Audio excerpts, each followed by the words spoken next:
200 साल पहले भारत कैसा दिखता था? 18वीं सदी में भारत एक ऐसे दौर में था जिसमें लोग एक दूसरे के साथ रहना ज्यादा पसंद करते थे। मुसीबत के समय भी साथ रहते थे और मुश्किल समय में भी एक दूसरे का साथ नहीं छोड़ते थे। हिंदू मुस्लिम की लड़ाई का होना उस समय बहुत बड़ी बात हुआ करती थी। बहुत सारे गांव आपस में ऐसे मिलजुल कर रहते थे जैसे उनके बीच खून का रिश्ता हो। उस दौर में चाहे कोई कितना भी गरीब क्यों ना हो, लेकिन चेहरे पर हमेशा खुशी रहती थी। और इसी दौर में भारत में क्रांतिकारियों का युग शुरू हुआ।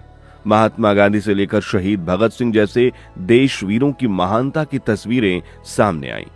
भारत उस समय चाहे कितना भी गरीब था, लेकिन दिल से सबसे अमीर देश था। इसी दौर में भारत में बहुत सारी अच्छी और बुरी चीजें हुई। जैसे भारत में रेल पहली बार चली और अंग्रेजों ने अपना व्यापार शुरू किया। धीरे धीरे किसानों का मुनाफा कम होने लगा और उनका शोषण बढ़ता गया। राजा महाराजा भी अंग्रेजों के गुणगान करने लगे और हंसता खेलता भारत कैसे उदासी में बदल गया पता ही नहीं चला। लेकिन भारत के लोगों की हिम्मत और जज्बे को कोई नहीं तोड़ पाया। आज इस वीडियो में हम आपको 100 साल पहले के भारत की यात्रा पर ले चलेंगे। आपको दिखाएंगे कि 100 साल पहले अखंड भारत कैसा दिखता था और साथ ही ये भी जानेंगे कि भारत में पहली बार ट्रेन कब और किस राज्य से चली थी। 18वीं 19वीं सदी में भारत कैसा था, भारतीय कैसे रहा करते थे और उस समय हमारा अखंड भारत देखने में कैसा लगता था। 1850 का वो समय था जब न कोई फोन होता था, न कोई चलता फिरता कैमरा। उस समय एक तस्वीर को खींचने में एक बहुत बड़े कैमरे का इस्तेमाल किया जाता था, जिससे फोटो प्रिंट करवाने में 30 मिनट से भी ज्यादा का समय लग जाता था। ये कैमरे इतने महंगे थे कि उस वक्त सिर्फ ब्रिटिश गवर्नमेंट के लोग या राजा महाराजा ही तस्वीर खिंचवा सकते थे। आपने इंटरनेट पर बहुत सी पुरानी भारत की ब्लैक एंड व्हाइट तस्वीरें देखी होंगी। अब जो आप अपनी स्क्रीन पर तस्वीर देख रहे हैं, ये तस्वीर 1867 में बॉम्बे स्टूडियो में खींची गई थी। इस तस्वीर में एक छोटा सा बच्चा अपनी मां के साथ, और देखने में ये लोग पारसी लग रहे हैं। इस दौर में स्टेज नाटक और रंगमंच बहुत हुआ करते थे। अब जो ये तस्वीर आप देख रहे हैं, ये उस वक्त की एक नाटक की है, जिसमें 3 औरतें और 2 आदमी हैं जो किसी संगीत का नाटक कर रहे हैं। अगली तस्वीर है एक ब्रिटिश और एक नौकर है, जो यह बताती है कि कैसे अंग्रेजों ने भारतीयों को घर का नौकर बनाकर रखा हुआ था। ये नौकर घर का सारा काम करते थे, जैसे टॉयलेट साफ करना, खाना बनाना, अंग्रेजों के बच्चों की देखभाल करना, घर के सभी लोगों के जूते पॉलिश करना और कपड़े धोना। इस तस्वीर में आप देख सकते हैं कि कैसे एक महिला को 4 भारतीयों ने उठाया है। ये महिला अंग्रेज है और यह उस समय की भारत की गुलामी का दृश्य बयां करती है। 18वीं से 19वीं सदी में भारत में ट्रांसपोर्ट नाम पर सिर्फ बैलगाड़ी हुआ करती थी। उस समय अगर किसी के पास साइकिल होती थी तो उन्हें अच्छे घर से जाना जाता था। भारत में उस समय सभी रास्ते कच्चे होते थे। सड़कें क्या होती हैं, इस बारे में बहुत लोगों को पता ही नहीं था। गांव में रास्ते मिट्टी और धूल से भरे रहते थे। इस सदी में लोग सिगरेट की जगह हुक्का पिया करते थे। आप अपनी स्क्रीन पर जो तस्वीर देख रहे हैं, कैसे 2 आदमी एक चूल्हे के आगे बैठे हैं। एक आदमी ने हुक्का पकड़ा हुआ है और पी रहा है, और दूसरा पास बैठा कुछ सोच रहा है। साथ में चाय बनाई जा रही है। इसके साथ भारत के उस दौर में लोग भक्ति में लीन रहते थे। काशी, बनारस और हरिद्वार में बहुत सारे मंदिर हुआ करते थे। जैसे लोग आज नदियों में स्नान करते हैं, वैसे ही तब भी यही नजारा देखने को मिलता था। शाम को गंगा मैया की आरती होती थी और लोग किनारे बैठकर आरती का गान करते थे। सुबह शाम गंगा में स्नान करते थे। भारत के मंदिर कलाकृतियों में पूरी दुनिया में सबसे आगे थे।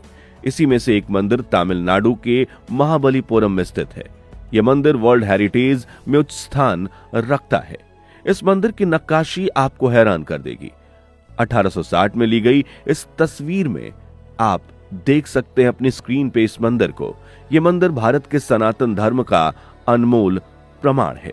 यह मंदिर देखने में इतना भव्य था कि अंग्रेजों ने खुद कैमरा बुलाकर इसकी तस्वीर खिंचवाई थी। यह तस्वीर प्रमाण थी कि अंग्रेजों ने पहले कभी ऐसी कलाकृति नहीं देखी थी। अब बात करते हैं राजा महाराजाओं की। उन्हें भी तस्वीर खिंचवाने का बहुत शौक था। चलिए उनके जीवन को इन तस्वीरों से हम समझते हैं।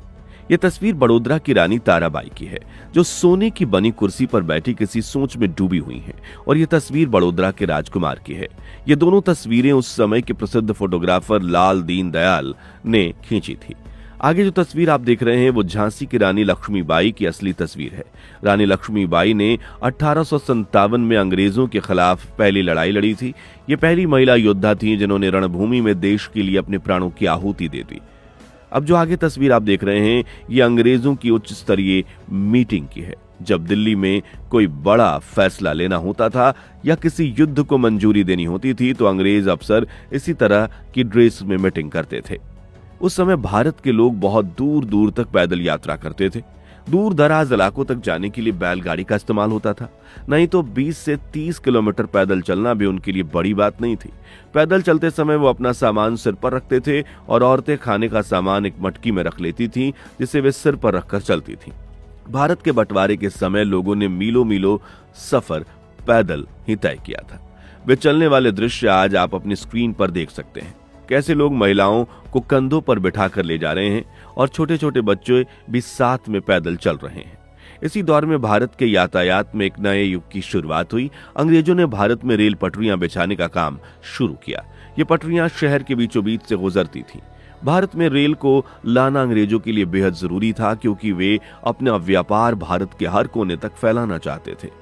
खाने पीने का सामान, कपड़े, मसाले और भारी सामान एक जगह से दूसरी जगह ले जाने में बहुत समय लग रहा था।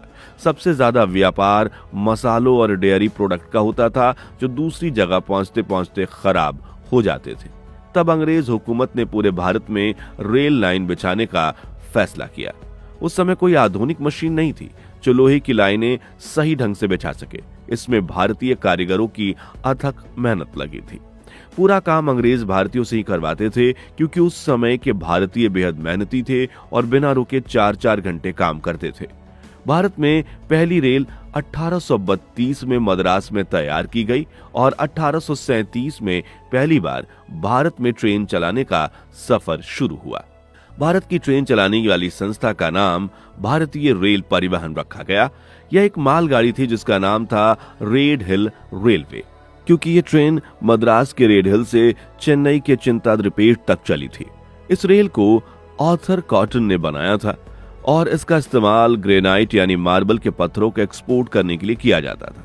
धीरे धीरे भारत के हर राज्य में रेल चलाने का प्रस्ताव रखे जाने लगे। 1835 में गोदावरी नदी पर बने डैम के लिए रेलगाड़ी से कंस्ट्रक्शन का सामान लाया गया था। धीरे धीरे भारत के गांवों और शहरों से रेल लाइन जुड़ती चली गई।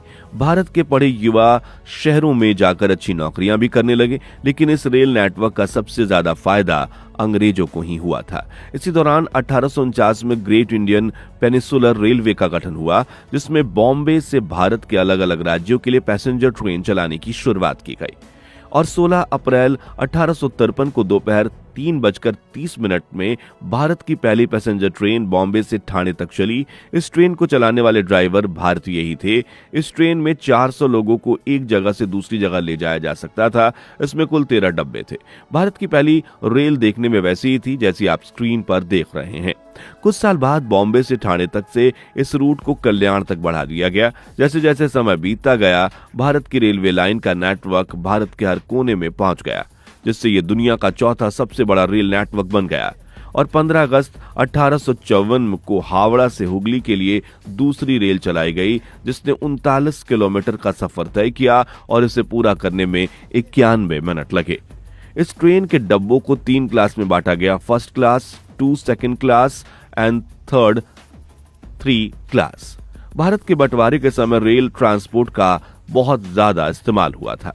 आप स्क्रीन पर उस समय की तस्वीर देख रहे हैं जब अंग्रेजों ने डिवाइड एंड रूल के तहत दोनों धर्मों में लड़ाई करवा दी थी। उस समय कैसे लोग किसी तरह ट्रेन में बैठकर अपना देश छोड़कर जा रहे थे। दोस्तों, ये था हमारा 19वीं सदी का भारत, जिसने बहुत बुरे दिन देखे हैं और हम उनकी मेहनत की वजह से सभी सुख सुविधाएं पा रहे हैं।